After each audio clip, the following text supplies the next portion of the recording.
The email glowed on my screen like a death sentence. Due to restructuring, your position will be eliminated in 6 weeks. Please train Cassandra Wright, who starts Monday. 6 years of late nights, missed vacations, and impeccable work, all reduced to a sterile corporate dismissal on a Friday afternoon. The worst part? I was expected to smile through my own execution. I remember staring at my reflection in the bathroom mirror that evening, mascara streaking down my cheeks. That's when something inside me hardened. If Axiom Dynamics thought they could discard me like yesterday's coffee, they had severely underestimated Meredith Harlow. "You look terrible," my roommate Jess said when I finally emerged from my room the next morning. "I got fired," I replied, the words still tasting foreign on my tongue.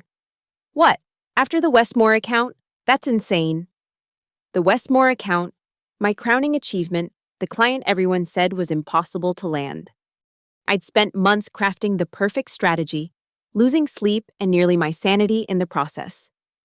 The day I closed that deal, CEO Richard Keller had personally congratulated me, promising my future at Axiom was brighter than ever. 3 months later, here I was, disposable. Monday arrived with brutal efficiency. I dressed carefully, my navy power suit, red lipstick, hair pulled into a sleek bun.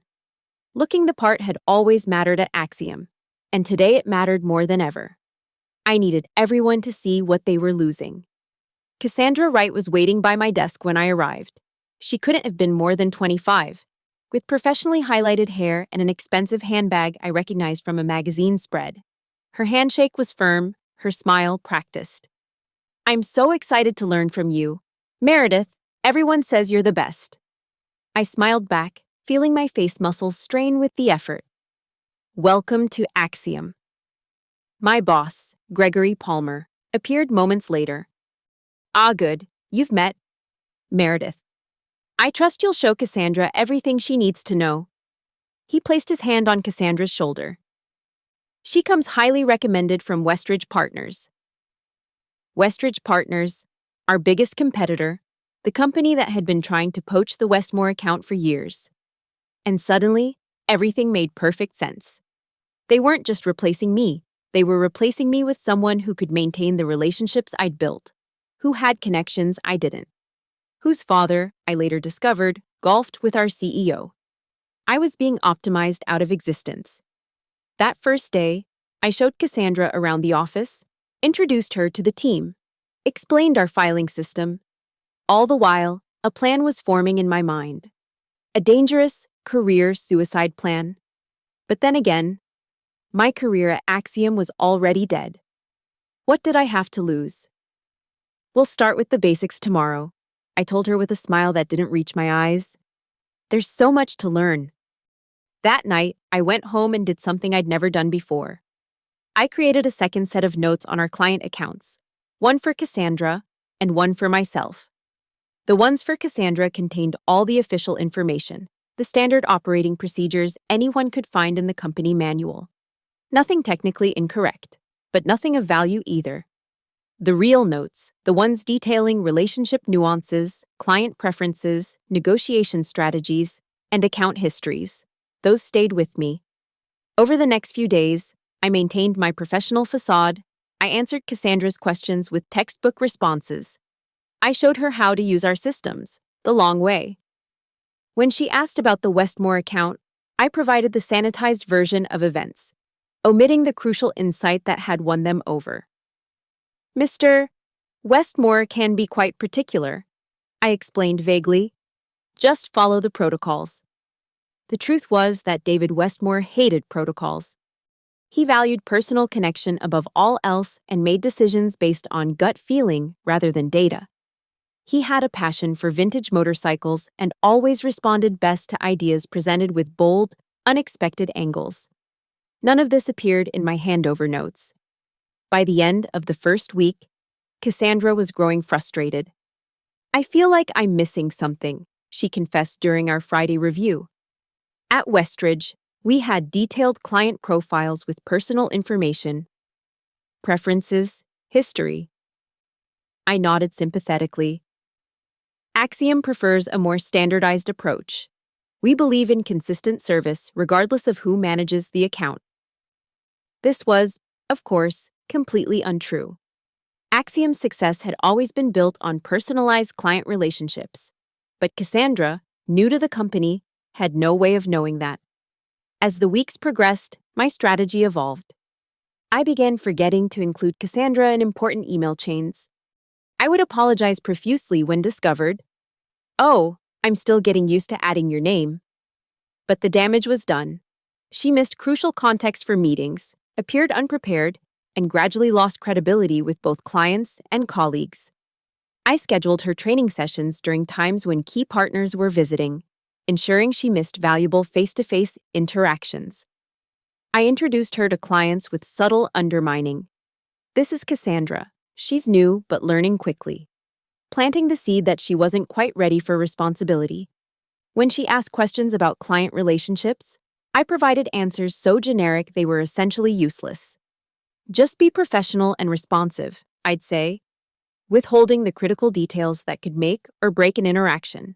The most devious part? I was never technically dishonest. Everything I told her was factually correct, just incomplete. If confronted, I could honestly say I'd shared all standard procedures. The art of client management, the unwritten rules and relationship intelligence I'd built over years, that was mine to keep. 3 weeks into her training, Cassandra was floundering. The confident smile had been replaced by a permanent furrow between her brows. I'd seen her having intense phone conversations in the stairwell and twice caught her crying in the bathroom. Part of me felt guilty. She was, after all, just doing what anyone would do, accepting a good job offer. But then I'd remember the casual way Axiom had discarded me, how they'd expected me to cheerfully orchestrate my own replacement, and the guilt would evaporate. "How's the training going?" Gregory asked one afternoon, stopping by my desk. "Very well," I replied with a practiced smile. "Cassandra is picking things up." This wasn't technically a lie. She was picking things up, just not the things that mattered. The 4th week brought a crisis. David Westmore called, upset about a proposal that had been sent without the customized approach he preferred. Cassandra had followed the standard template, exactly as I'd instructed her to do. "This isn't what I expect from Axiom," he barked over the speakerphone during a team meeting. "It feels generic. Where's the personal touch Meredith always brings?" All eyes turned to me, then to Cassandra, whose face had drained of color. "I apologize, Mr. Westmore," I said smoothly. "There seems to have been a misunderstanding in our transition process. I'll personally review the proposal and have a revised version to you by tomorrow." After the call, Cassandra confronted me in the break room. "You knew he wouldn't like that template. Why didn't you tell me?" I feigned surprise. "The template is our standard procedure. I've always had to customize it afterward, of course, but I assumed that was obvious." "Nothing about this job has been obvious," she hissed, frustration finally boiling over. "It's like trying to piece together a puzzle when half the pieces are missing." I looked at her with carefully constructed concern. "I'm sorry you feel that way. Perhaps this role isn't the right fit for you." The suggestion hung in the air between us. For a moment, I thought she might break, quit on the spot and free me from this elaborate charade. But instead, her expression hardened. "No, I'm not giving up. I just need you to actually teach me what I need to know." I nodded, admiring her determination despite myself. "Of course, let's start fresh tomorrow." But tomorrow would bring more of the same, technical accuracy without actionable insight. Death by 1,000 paper cuts of useless information. As week 5 began, the dynamics shifted. Cassandra started bypassing me, going directly to other team members for guidance. She stayed late, building her own relationships with the office staff. I noticed her having lunch with Sarah from accounting, who had always been a valuable source of client payment histories for me. She was adapting, finding her own path. I hadn't anticipated this. It was time to accelerate my plan. I began leaving subtle errors in the transition documents, nothing that would be immediately apparent, but problems that would emerge weeks after I was gone. A miscategorized client preference here, an incorrect contact person there. Seeds of future failure planted with precision.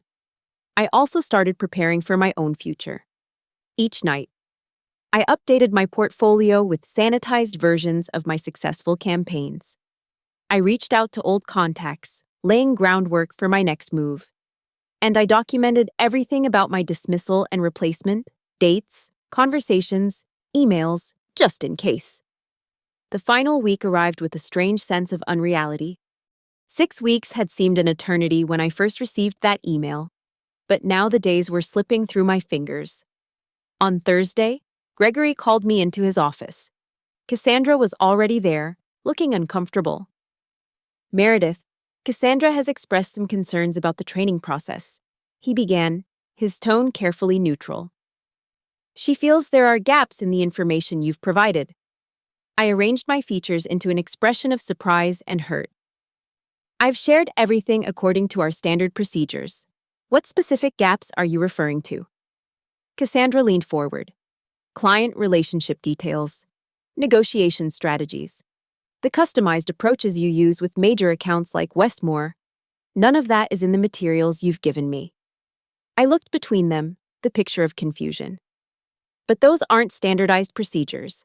Those are personal techniques I've developed over years of experience." I turned to Gregory. "I wasn't aware I was expected to teach my personal professional expertise. Only the role requirements." Gregory shifted uncomfortably. He knew I had him cornered. The company could mandate that I train my replacement in company processes, but they couldn't force me to transfer 6 years of personal professional development. "Of course," he said finally, "but Axiom values knowledge sharing. We hoped you would be more comprehensive." "I see," I replied coolly. Had I known my personal methodologies were considered company property, I might have negotiated different terms during my annual reviews. Perhaps we should consult legal about what exactly my severance agreement requires me to transfer. The mention of legal made Gregory backpedal immediately. The last thing he wanted was HR scrutinizing this hasty replacement process. "That won't be necessary. Cassandra, perhaps you could document specific questions, and Meredith can address them in your final days together." Cassandra looked like she wanted to argue, but nodded stiffly. As we left the office, she turned to me in the hallway. "Why are you doing this? What did I ever do to you?" For a moment, I considered continuing the charade of ignorance, but something in her frustrated expression broke through my armor. "It's not about you," I said quietly. "It's about a company that discards loyal employees without a second thought, that expects me to smile while training the person taking my job, that values connections over competence." I straightened my shoulders. "You didn't do anything wrong. You're just benefiting from a system that's wrong." She stared at me, something like understanding dawning in her eyes. "I didn't know." "How could you?" I interrupted. "That's how they want it. Divided and conquered." The next day, my last day, passed in a blur of exit interviews, paperwork, and awkward goodbyes. Cassandra avoided me until late afternoon, when she appeared at my desk as I was packing my personal items. "I have a proposition," she said, her voice low. "Meet me for coffee after work. There's something you should know." Curiosity got the better of me, and I found myself sitting across from her at a cafe 2 blocks from the office at 5:30. "Axiom is sinking," she said without preamble. "That's why they hired me, not just for my connections, but because Westridge has been gathering intelligence. Half the executive team is jumping ship in the next quarter. The restructuring isn't about optimization, it's about cutting costs before the crash." I stared at her, processing this information. "How do you know this?" "My father doesn't just golf with Richard Keller. He's on the board at Clarkson Investment Group, which is quietly divesting its Axiom holdings." She leaned forward. "They're sacrificing people like you to maintain the illusion of stability a little longer." The revelation should have been satisfying, confirmation that my dismissal wasn't personal failure, but corporate desperation. Instead, I felt hollow. All those years of loyalty to a company that had been dying beneath my feet. "Why are you telling me this?" Cassandra smiled, not the practiced smile from her first day, but something sharper. "Because I'm not planning to go down with this ship. I took this job to gain inside information and client relationships. In 3 months, I'll be back at Westridge with valuable intelligence and hopefully a few major clients in tow. I couldn't help but laugh. So I've been sabotaging someone who was planning to sabotage Axiom anyway? That's poetic. She shrugged. I thought you deserved to know. And I have a proposition. Help me, really help me, understand the Westmore account for the next week. Consulting unofficially. When I move back to Westridge, I'll bring you with me. Senior position, better salary, actual appreciation for your work. I considered her offer. It was tempting, a perfect revenge against Axiom, a soft landing for myself, and the satisfaction of knowing I'd been right all along. But something held me back. I appreciate the offer, but I think I need a clean break, I said finally. This whole experience has shown me what I don't want in my next role, regardless of the salary or title. Cassandra looked genuinely disappointed. Are you sure? It's a good opportunity. I nodded. I'm sure. But I'll give you one piece of real advice about David Westmore. He values loyalty above all else. If he finds out you're planning to move his account to Westridge, you'll never work with him again. She absorbed this, nodding slowly. Noted. And what about you? What will you do now? It was a question I'd been asking myself for 6 weeks. In the beginning, all my energy had been focused on subtle sabotage. But somewhere along the way, as I documented my achievements for my portfolio, I'd reconnected with what I truly loved about my work: the strategy, the relationships, the creative problem-solving. I'm going independent, I said, surprising myself with the conviction in my voice. Consulting on my own terms, keeping my client relationships direct and honest, no more corporate politics. Cassandra raised her coffee cup. To new beginnings, then, yours and mine. I clinked my cup against hers, feeling lighter than I had in weeks. To new beginnings. 3 months later, I was proven right on all counts.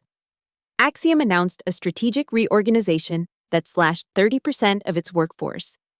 Cassandra's attempt to move the Westmore account to Westridge backfired spectacularly when David discovered her intentions through an indiscreet email. And my consulting business was thriving, built on the foundation of genuine relationships and transparent value. Gregory called me once, desperate to understand what had gone wrong with several major accounts.